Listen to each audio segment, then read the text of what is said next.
Assalamualaikum warahmatullahi wabarakatuh. Perkenalkan, nama saya Nurul Malidatus Sa'dia. Di sini saya dengan teman saya dari kelompok 2, Wahida Aifi Zulfa Kamalia, akan menjelaskan tentang landasan pendidikan inklusi. Jadi langsung saja. Jadi pengertian pendidikan inklusi. Istilah inklusi berasal dari bahasa Inggris inclusion, yang berarti sebagai penerimaan anak penyandang disabilitas ke dalam kurikulum sekolah, lingkungan, interaksi sosial, dan citra diri dan visi dan misi.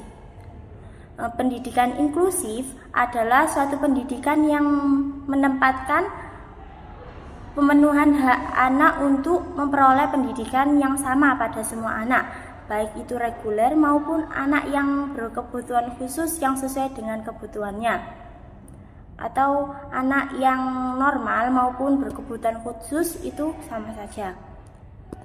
Lalu landasan di sini ada landasan pendidikan inklusi ada 5. Yang pertama yaitu ada landasan Al-Quran dan hadis, atau bisa disebut religius. Yang pertama, manusia sebagai khalifah Tuhan di muka bumi, dan hal itu terdapat dalam surat Al-Hujurat ayat 13. Yang kedua, pendidikan inklusif telah diakui dan diterima di kalangan agama Islam. Dalam konsepsi Islam sebenarnya telah mengamanatkan bahwa kita tidak boleh membeda-bedakan memperlakukan terhadap mereka yang cacat. Hal ini dapat kita lihat dalam surat An-Nur ayat 61. Yang kedua yaitu ada landasan filosofi.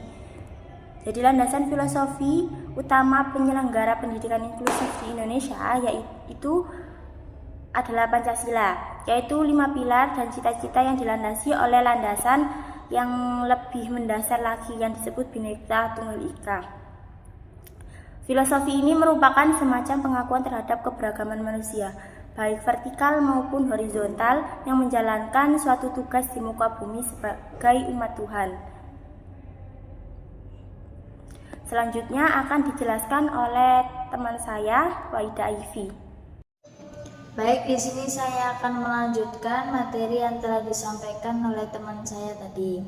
Selanjutnya yang ketiga itu adalah landasan yuridis. Landasan yuridis yang dipakai dalam pelaksanaan pendidikan inklusif adalah Deklarasi Salamanca UNESCO 1994 yang disepakati oleh para menteri pendidikan di seluruh dunia dan menegaskan Deklarasi Hak Asasi Manusia Perserikatan Bangsa-Bangsa atau disebut PBB tahun 1948. Berbagai peraturan dan perundangan telah diterbitkan dalam rangka pelaksanaan pendidikan inklusi ini, di antaranya ada yang pertama UUD 1945, yaitu amandemen pasal 31 ayat 1 dan 2 tentang hak untuk pendidikan.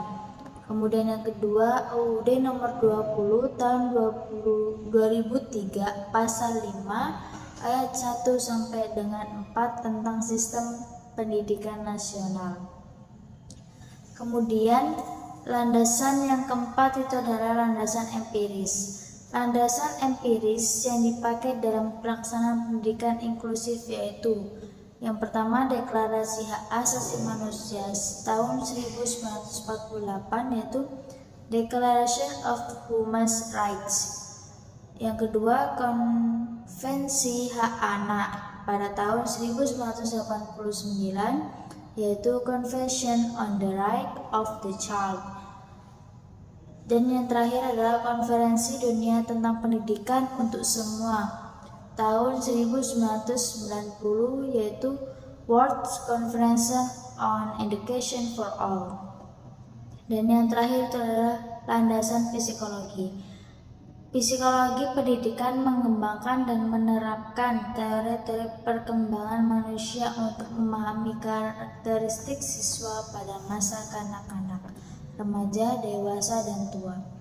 Teori perkembangan seringkali digambarkan sebagai tahapan yang dilalui seseorang seiring dengan perkembangan usia, menggambarkan perubahan kemampuan mental, kognisi, peran sosial, penalaran moral, dan keyakinan tentang hakikat pengetahuan.